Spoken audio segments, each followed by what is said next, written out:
Alright, for a third video here, I just want to talk about this screen and how it basically works. So, as I mentioned in our last video, each of these gray blocks has a view button in the bottom right, and we can use that to switch between views quickly. Also, if you jump to that page normally, the view button will light up whenever you're on it. The main thing to note is each of these knobs. So, as you can see on our screen, there's a bottom strip of the navigation, and each one of these blocks corresponds to the knob directly below it. So, if I grab this knob and turn it, you can see I'm turning the gain up and down. And this knob turns our threshold up and down. Each of these knobs also serves as a button.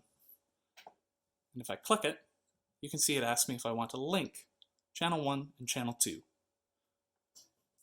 Whenever you see this style of option select, that's referring to these two buttons here. And you can even see they have no and yes written on the bottom of them. In this case, I don't want to link channel 1 and channel 2, so I'm just going to click no. When that's not present, this works to let you switch between different pages, these tabs up along the top. Finally, these two layer buttons will work whenever you see the 1, 2 right here. And it allows you to jump to some even more detailed options. Generally, you won't need to use those though.